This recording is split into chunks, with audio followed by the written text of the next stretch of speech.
So I've been wanting to put up a video. It's been a thing. Just been working so damn much, trying to take everything in. And then like everything's new right now. Like, so content was already going to be a new concept for like YouTube. And then you got to add in like all the new shows that I'm doing, indie, and then I'm doing more extra work with the WWE. People saw me on SmackDown. They saw me on Raw. I did another Raw and another SmackDown, Saturday night's main event. And then I'm doing Raw coming up. And, another one. I'm not going to say when. But, I flew in last night. I got back in my truck this morning. 5 in the morning. I'm going to be flying out again tonight. Take that as you want. But yeah, I've just been working fucking crazy. It's just been a crazy, beautiful experience. I didn't put a lot of information out there about like who I've talked to from what organizations, because I don't know, I always felt like I didn't want to be like disrespectful to them, but I just want to like put this out there openly, publicly, that like, the WWE, especially like Gabe Sapolsky, a couple of superstars had reached out to me, like Miro and, Rikishi. I've talked to him, but like Gabe from WWE, he's the head of talent. He reached out to me, not to like sign me or, do any favors for me, just as a human being, making sure that like, I was okay, just to talk to me and stuff like that. And, if I needed any guidance, he'd, give me some guidance. And like that to me was everything, because I felt so lost afterwards. And when Gabe reaching out to me was, like, it was big, because, you're just out there floating around and you're just in the ether, at that point. Like what was comfortable to me had just been taken away. After the fact, in hindsight, like, I feel like I needed this. I needed to go out and float around, because sometimes, loyalty and complacency, they stall your progress, not because they're doing anything malicious, but because you as a person get comfortable, and you may think that you're advancing and you're growing, but like, you're not. And I realized that a lot. Being at the WWE events, like I watched Ilya Dragunov's match. I forgot the guy's name. So from Fraxium, fucking top tier level match. I mean, fantastic work. And Ilya, his strikes, like I have a martial arts background, and I'm looking at his stuff, and I'm like, fuck, this is good. Like, I could do something, but make it my way. Because I like the way he's working, but I always get told you can't work this way or that way and all this other stuff. And I'm like, I need to go out there and I need to go fall on my face a couple times, and figure shit out. I've already had, a couple bad experiences. One incredibly bad experience, wrestling selfish individuals. And that is good, because then I learned, I'm like, I'm never letting that happen again. I'm never going to work with those people. And if I do, I'm just going to be firm and state what my boundaries are and be clear. Because these wrestling matches, when you're in the indies or anywhere, it's like a relationship. You have to have healthy boundaries. And when people cross those boundaries, there has to be an action in order to correct that, or you'll get taken advantage of. If you let people cross your boundaries, you get taken advantage of. So these lessons that I'm learning, these things that I'm learning, it's all just been so surreal, so beautiful. Like, if you would have told me 5 years ago, like, that I'd be just, doing all this stuff in life, just even my truck driving job in general, like having a job, and being successful, and I wouldn't have believed you, like. And my girlfriend, Jamira, has been the biggest, most supportive gift I've ever had in my life. I like my friends Katie and Karina and like my mom and stuff, and all these people around me that have been so firm but so caring, because that's what I've needed to push me and propel me. It's just been a blessing, and I'm just so fucking grateful for everything. I've done all these podcasts and talked to people, trying to help my buddy out in the beginning, and now I'm just trying to focus on me, because at first none of the stuff I was doing was really about taking care of my own peace of mind, my own career path, and that's all I'm trying to do now. An interesting conversation with Rob Van Dam.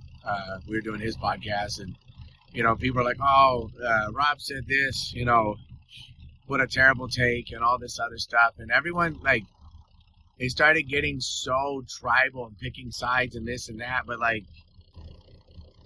Rob has his own life experiences, his own perspective, and that's how he feels. Whether I agree with all of it or not, right? I still have to put myself in his shoes and understand his frame of mind, because we're all human beings. We have to coexist. We have to get along, right? I don't have to agree with somebody, but to just outright demonize him and say he's a bad person and shut down a conversation is stupid, because I could understand a lot of where he was coming from. It's just I'm recycling all these things in my head still. I've talked to quite a few people. I'll always have love for Stu, and yeah, we all know that fucking Raja deserves to go to jail, and he needs mental help, and everything that happened that day, you know what I mean? There's so many, just to blame him, right? Yeah, of course you blame him for the action that he took, but you have to look at everything in totality and be like, okay, there's a lot of fucking shitbirds, and there's a lot of things that happened that shouldn't have happened. And, so that was interesting, just diving into that mentally. And then I'm working with the WWE doing extra stuff, and there's fans that recognize me, and that's just a blessing. I just try to put in perspective everything. I don't, people are like, oh, you got to be careful what you say and what you do, and I don't know how to do anything but just be myself, and I'm human. I'm gonna fuck up. I'm gonna mess up here and there. I'm not perfect. I don't have all the answers. I'm out here just trying to live and trying to figure it out. It's hard. I'm a very emotional, empathetic person. So even going back to the Rob conversation, I don't just think of one side versus the other. I put myself in both sides and try to see how everyone got there. That doesn't mean you negate punishment or responsibility, but you just try to really see it through, because then if you don't, you pigeonhole yourself, and I don't really feel like any healing gets along there. And I've seen so many people go and have opinions and just trying to speak and say things that are popular because it's profitable, versus just saying how they feel and trying to nail down some truth, and I don't know, everyone wants to have a hot take that's just gonna be so over that it gets them somewhere. But we all nobody has an absolute answer. We're all just out here speculating. We're just a bunch of flesh apes on a spinning orb that's spinning around another orb, Anyways, starting to ramble. I just want to say, crew strong. One of the kids, the Make-A-Wish kids. I didn't know he was a Make-A-Wish kid. Me and Alex Ace were at Saturday night's main event, and he was there. It's so cute. He had his brothers and sister. They had their title belts, and they were like, "Oh yeah, you want a tag match? Let's go. Pick your tag partner." It was me and Alex. So let's go have a match right now. They're like, I'll whip your butt. And afterwards, they went to the gorilla, and the dad came out, and he goes, hey, yeah, like, do you guys want a wristband? My kid's battling leukemia, and I've never taken this off. I didn't know that, but that was a real, puts things in perspective. Like, we all think our life is hard. We all think we're going through it, but that young man at an age where life is supposed to be about curiosity, growing, and magic and wonders is, facing a lot of realness. Like, none of our problems are that big. And, you look at that and you just realize that you got to pick up your energy. You got to be better to your neighbors. You got to put more good out in the world, because you don't know what people are going through. And, we all got to get over ourselves a little bit, because, like, holy hell, he hasn't even had a chance, but he's going to have a chance, and his story's going to be epic. It's going to be beautiful. Like, prove strong. You're going to crush it. Yeah, I see him in 10 years. I'm going to go wrestle or something. I don't know, but like, that's my outlook on that. Like, my buddy Darren, I know you just went back to chemo. Darren's a strong motherfucker. You're going to make it too. I think about, like, my problems and stuff, and hearing what, Darren's going through, and then, hearing about the little kid, and it's heartbreaking. Yeah, Alex and I were both emotional as hell. We found out, we had to turn away, cried a little bit, because it's hard, But, like,